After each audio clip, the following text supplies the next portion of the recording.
Hey, Fuzzy here. Recently I am intertwining death metal with hard rock. It's nice to pick up an album that hasn't been in the player for a long time and remember that it's great music. First CDs and audio tapes. For starters, some death metal albums. Baphomet album entitled The Dead Shall Inherit from 1992, death metal crew from Buffalo, New York. Reissue remastered by Peaceville Records, standard jewel case version. After the release of this album in 1992, due to the fact that another group was using the name Baphomet, the band decided to change their name to Banished. And we have the only Banished album from 1993 called Deliver Me Out of Pain. The album was recorded with the same lineup as The Dead Shall Inherit. I have a Peaceville reissue, limited edition digipack in 2013. The band reverted to the name Baphomet. Next, I Missed Death. This time I turned on the cassette tape. For me, the greatest work of this band, Symbolic from 1995, Chuck Schuldiner, Bobby Kelbu, Kelly Conlon and Gene, the Atomic Clock Hoagland. Awesome masterpiece, Symbolic. And the last work, The Sound of Perseverance from 1998. A beautiful, tasteful album with an amazing ending in the form of the cover song Painkiller. Marvelous album. The Sound of Perseverance. Death. And now some melodic black metal. Australian King and the debut album Reclaim the Darkness from 2016. Oh, it blew cold in the middle of summer. Indie recordings, fantastic, very atmospheric album. Reclaim the Darkness, King. Next, the debut album Arctos from Canada, further in the atmosphere of black metal, melodic black metal. Last year's album Beyond the Grasp of Mortal Hands. Great album, Northern Silence Productions release, very successful debut. This copy is signed by band's members.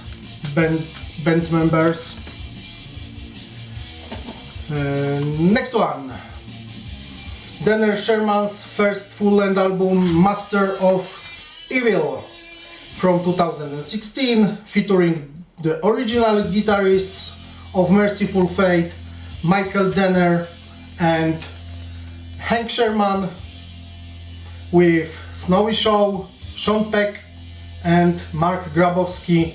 A great album released by Metal Blade Records. Denner Sherman. And finally, a bite of great power metal, Dark Avenger from Brazil and their fourth and last album, The Beloved Bones, Hell, from 2017. the last one because in the same year the vocalist Mario Liniares died, and the band ended their activity. Italian Rock Shots Records release a beautiful album, highly recommendation. And now some vinyl records. The first album of the group Verity, founded by guitarist and producer John Verity, who produced Saxon's first full-length album. 1983's Interrupted Journey is a nice hard rock album.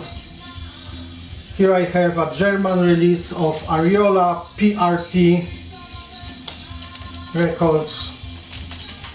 Verity.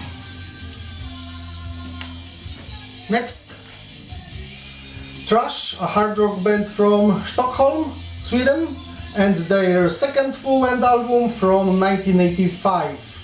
After a nice album Watch Out from 1983, they also recorded the cool Burning Rock. And then they stopped working. Here I have European edition of Atlantic, made in Germany. Thrash, Burning Rock. Next one, Riot's third album called Fire Down Under from 1981. Last with vocalist Guy Speranza. Fantastic American heavy metal. What can I say? I love this album. There is no weakness, but Altar of the King is a masterpiece. Here I have German edition of Elektra.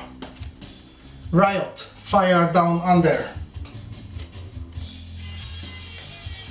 And now time for melodic heavy metal at the highest level.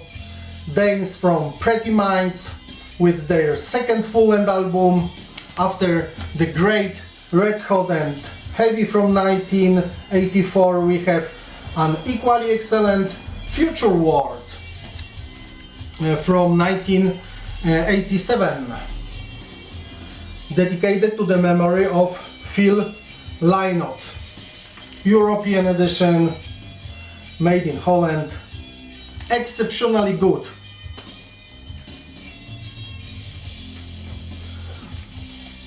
Octopus is the third solo album by English drummer Cozy Powell, released in 1983 by Polydor.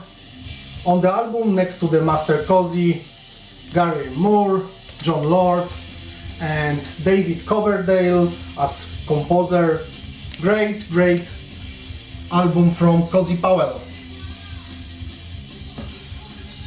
And finally, I really wanted to hear the vocal performances of David Lee Roth, who was inducted into the Rock and Roll Hall of Fame in 2007. The 1988 Skyscraper by Warner Bros. Records landed on the turntable. Next to the David, we have Steve Vai, Billy Sheehan on the album, and A Little Ain't Enough, Warner Bros. Records 1991. Jason Becker, among others, play, and the album was produced by Bob Rock. A Little Ain't Enough, Skyscraper, both phenomenal hard rock albums from David Lee Roth. So much for today from me. See you soon. Cheers!